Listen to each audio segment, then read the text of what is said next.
Hey guys, welcome back to my YouTube channel. Thank you so much for clicking this video to watch it. Thank you for coming back again. If you're new here, don't forget to subscribe. If you are already subscribed, thank you so much for coming back. Anyway, in case you're wondering why I'm all glammed up, I just came back from church and I decided, you know what, let me just record a video and stop stalling. So here I am, hoping that I am more consistent and hoping to put out videos more consistently. Anyway, to the topic of today.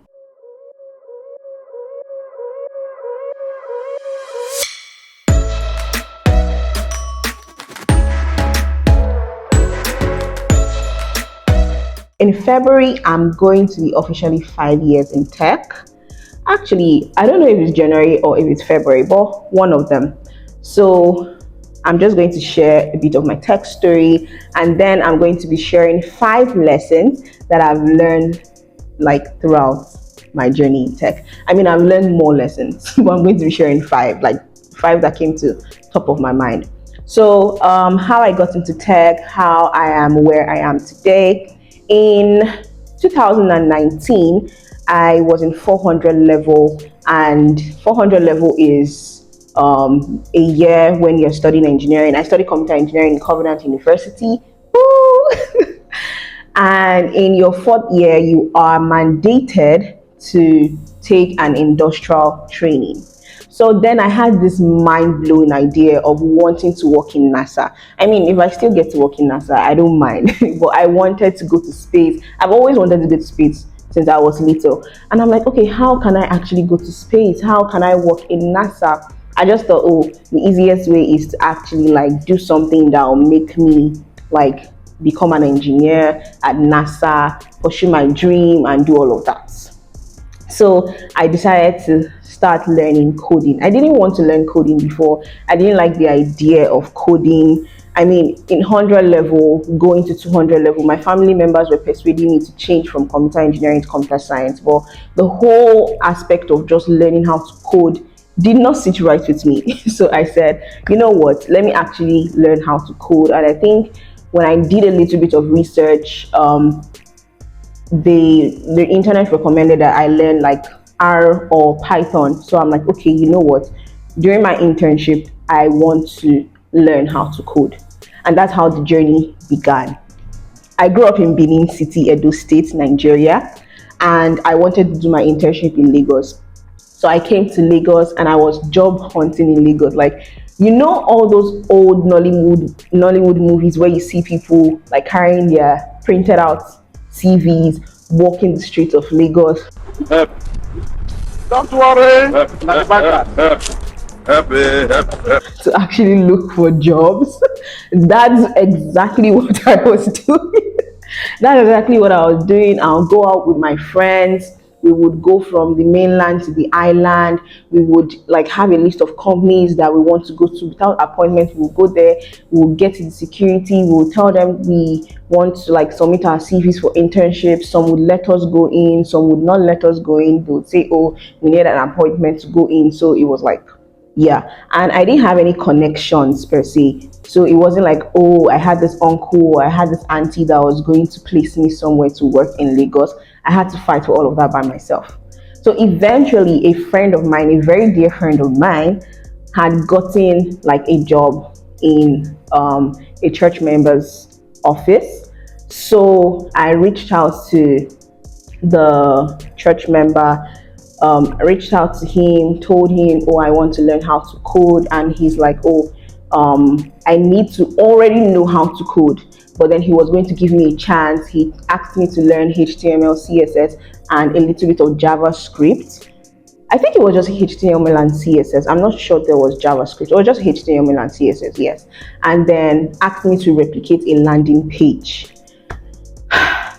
I don't know if it was 2 weeks or a week, I can't remember, but it was a short frame of time. That was one of the hardest points in my life. I cried, I dreamt of bugs, I dreamt of code, and this is just HTML and CSS.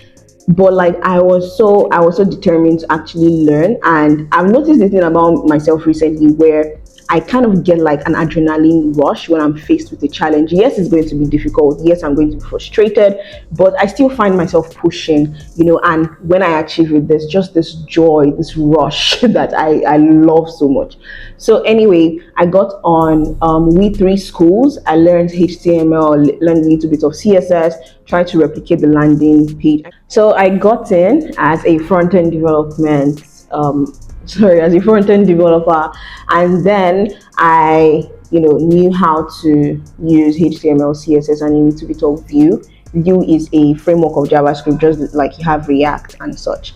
Anyway, towards the end of my internship, I noticed that yeah, that wasn't really for me. I didn't really want to go into all the frustration of debugging, mood swings, and all of that just because of code. So I reached out to the designer who was working with us at the agency, and I told him that I want to learn about design. So he put me through, gave me some landing pages to replicate, and replicating that helped me to understand, like how to use Adobe XD, because that's how I actually started learning. I knew how to use Adobe. I learned how to use Adobe XD, how to make a button, how to create shapes. And then I actually did not know that there were icon libraries. So whenever I saw an icon, I would try to design it myself. So like all these trash cans for delete, stars, and all of that, I was actually designing them myself because I didn't know better. Anyway, so I went through that phase, and this was like towards the end of 2019. So let's say from like August, September to December of 2019. So that's how I started learning. I also I didn't take courses, but I learned online like about contrasts, button sizes, font sizes, and all of that jazz. So I took my time to learn about all of that, right? So in 500 level, which is towards the end of 2019 as well, I did a project management course, and that was my best course in school. It was majorly focused on like software, so like Agile, Scrum, going quite in depth, and not just the difference between Agile and Scrum, and it was a little bit in depth, right? So I really, really loved that course, and I decided that okay, I want to pursue project management. But then, how do I balance what I have learned before in development and design with project management, right? So I started Googling, like, okay, software project management or project management that has to do with design and coding, right? And then every time I would do that, a pop-up will come out telling me about product management. And I'm like, what is product management? I don't know all these things. Why are you stressing me? Ask for project management. Anyway, fast forward to 2020, before COVID and before the lockdown in Nigeria, where I'm based, I joined a program called Student Build, right? So Student Build was a platform for undergraduates. It's known as Level Up now. This platform helped undergraduates level up in their soft skills and their hard skills, like basically teaching you how communication is done, how negotiation is done, how meetings are done, and all of that. So that was from January to June, and then from July we were to start learning hard skills. So in that July phase, I learned how I didn't learn, sorry. We were to like submit our preferences of what we wanted to learn. So I was stuck between project management, product management, and design. Previously, I had done HNG I7 and I didn't make it to the end. This was just me trying to like level up my design skills, and that really broke my heart. So on the side, I was still, designing things on my own, putting them up on Dribbble. If you want to see my old designs, I can link my Dribbble account. So I was putting all of this up on Dribbble, just trying to learn how to be a better designer, right? So when I submitted my form of what hard skill I wanted to specialize in between product management, project management, and design, it came back and I got product management, and I was also confused. Like that was like my third choice, right? Because it was either I would focus on project management or I would do design. Product management, I really was just getting to know about it. I didn't really know about it. So I reached out to the founder, Elijah. Thank you so much, wherever you are. And he told me that based on interactions with me and like the kind of person I am, that product management will fit better for me, right? And I was put in a small team. I led the team. We built like a little MVP of a platform that was supposed to be used. Although I don't know if that has been scaled up right now, but I don't think it has been scaled up right now. But it was an edtech platform, just like manage the students of student build, now known as Level Up. So just that small MVP, we built out like a calendar feature, a login feature, and all of that. That was like the tiny project that I supervised. And then after that, I would reach out to friends who were into like coding and design. I would say, oh, do you have a side project that you're working on? I want to volunteer to be the product manager on this. I would write PRDs, I would write user stories. Then I didn't really know that user stories needed acceptance criteria and all of that. I was just trying my best to put in like practice the small knowledge that I had of product management. And to be very honest, that really helped me in how I got my first job. I'll probably talk about how I got my first job later when I'm talking about PM portfolios and all of that. But it really helped me in how I got my first job. Anyway, that's how I pivoted into product management, and here I am today. I might probably talk about my product management journey in another video, right? But right now we're just talking about my 5 years in tech. And so it's been a journey from 2019 January to now 2014.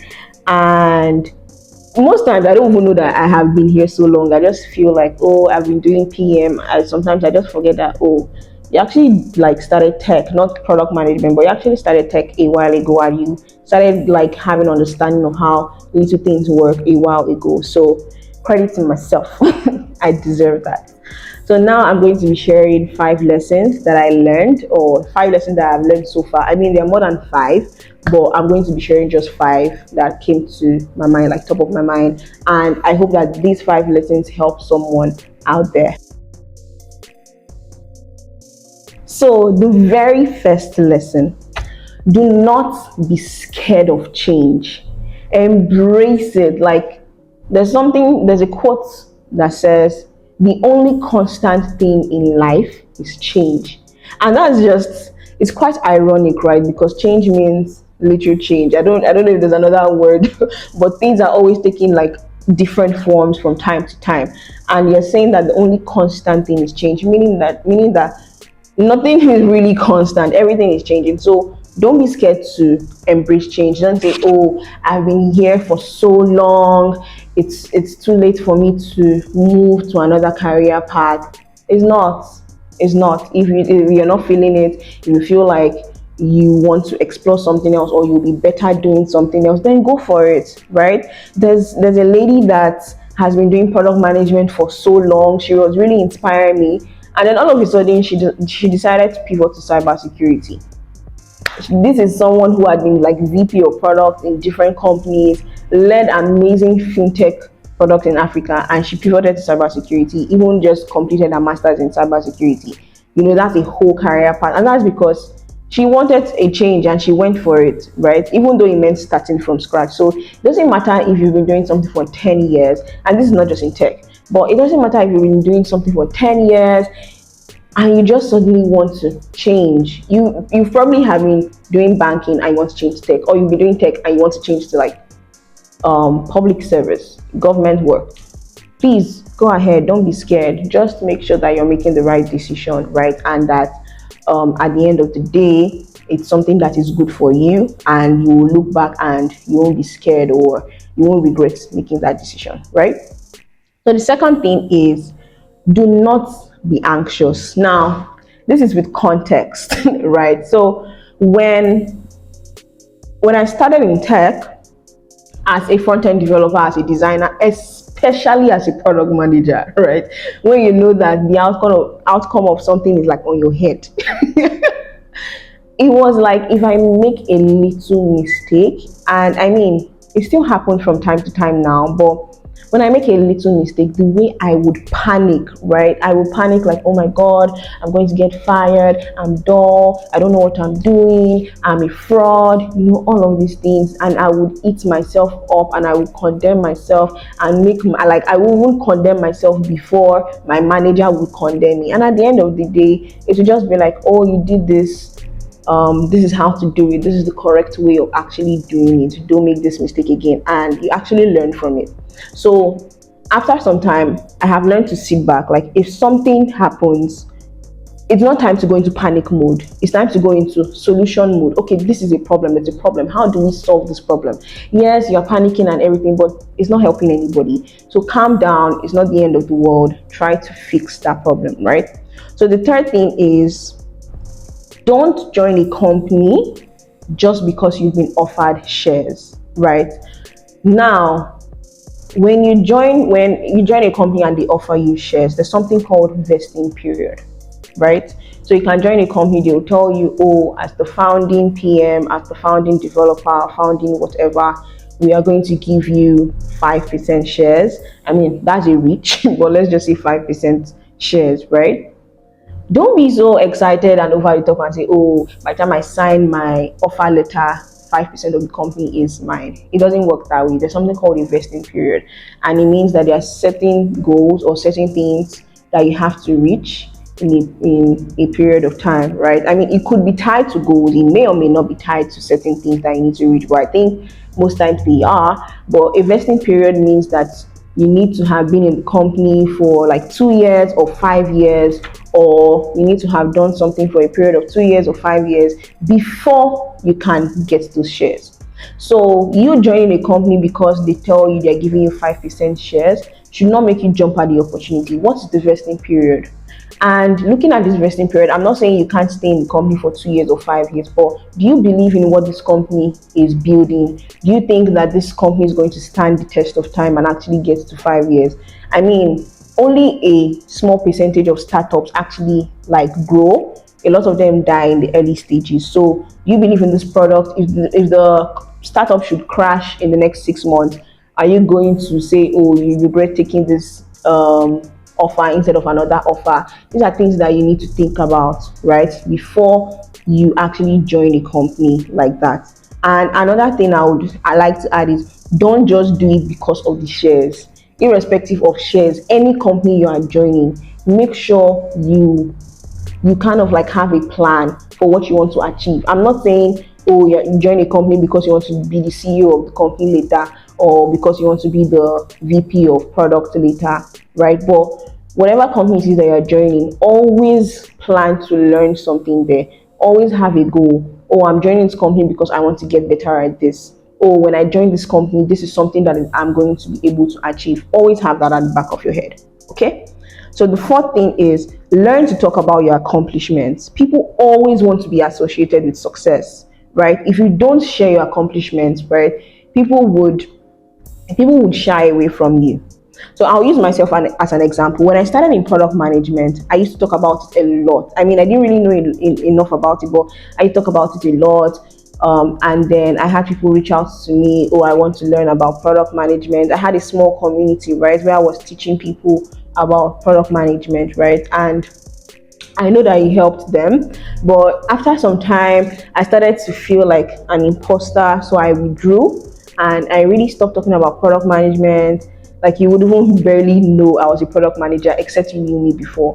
But that period where I was talking about product management, even when I was doing design, I used to share my designs online, and I connected with a lot of designers. Most of my mutuals on Twitter are like designers or product managers, and that's because I was talking about my designs. When I got into product as well, I was talking about this. So I'm sure some of them will not even know how we connected right now, because I don't talk about design or product management so much, but that was actually how I made these mutuals, right? By the time I stopped, people stopped reaching out to me about products and all of that. And I'll see other people doing these things online, and I'll be like, honestly, that should be you. right? But this is just me making a conscious effort to actually give back to the community this year again, and that's what I'm doing through my channel. And another thing I would like to add as well is it's mostly the people who talk about their accomplishments, mostly people who talk about the works and share. Those are the ones that are out there in the limelight. So if product manager A always talks about what they do and product manager B doesn't, even though B might be better than A, whenever someone wants to recommend someone for something, they'll talk about A because they know about A's work. Like A has shown they're working, so they would recommend A rather than B because they don't really know much about B, right? So talk about your accomplishment. This does not mean that you should blow your horn so much and blast it or spoil it. What I mean is, don't lie, don't over exaggerate, don't basically don't lie. Share your accomplishments, but don't do it in an overly outrageous way that just seems very silly, right? Do it in a way that you're actually giving back, not just to blow your horn and to hype yourself, but make sure that you're actually helping other people. Now, the last and final thing, I've actually already talked about this in part 3, and I didn't even know that I was blabbing. But the last one is always have a goal for whatever company it is that you want to join. If you want to work at Google, okay, you're working at Google, what's the plan? Do you want to learn how to do this a certain way? Do you want to learn AI more based on the product that you are working on? Do you want to learn how to communicate better? If you are working in the next best fintech in the world, you're working in Stripe, you're working in Paystack, you're working in Flutterwave, whatever it may be, what's the goal? Right? Let it not just be on your CV that you worked there. How did you improve your career? Now, I'm not talking about where you worked. How did you improve your career? Right? Did you learn design better? Did you learn communication better? Like I said before, did you learn data better? Do you know Scrum better? Did you have idea of how to relate with a particular department better? I'm really not sure what your goals are, but I have my goals whenever I want to join a company. For example, right now I work for a remote company, right? And before joining the company, even though it was something I always wanted to do, like I always wanted to work there. What was my goal? I want to learn how to interact more with international clients. And why? I see myself working in an international company later. So I'm not there yet, but I want to learn, I want to understand how these people interact, right? And by God's grace, even know how to like crack jokes and all of that. Just learn how they work, right? And at the end of the day, when I get to the overall vision that I want in my life, I already have like a foundation. There was something, and I mean that's not my only goal here, but there was something that started it. I didn't just land in a place where I'm full of people of different races and I don't know what to do, right? So that's an example of a goal you can set for yourself. So even if you've been working in this company for 2 years and you never really, thought about, actually, what do I want to learn from this company? Think about it now, write it down now, have a plan, work towards it, accomplish it, and trust me, your career is going to be better for it. It might not be a conscious thing, it might not be a hard skill, but it just becomes part of you, right? So write it down, whatever it is that you want to learn. So anyway, we have come to the end of this video. I have talked about how I pivoted into product management, pivoted into tech, and 5 lessons that I have learned so far while in tech. I really hope that you enjoyed this video. Again, don't forget to like, don't forget to comment, don't forget to subscribe, and don't forget to hit the notification button. Out of all of this, I really want you to comment. Tell me 1 or 2 things that you learned. Tell me 1 or 2 things that you have questions about. Tell me what you want me to talk about in the future. Just say something, okay? I'll be in the comment section waiting for all of you. All right, have a blessed week, and I'll see you in the next video. Bye.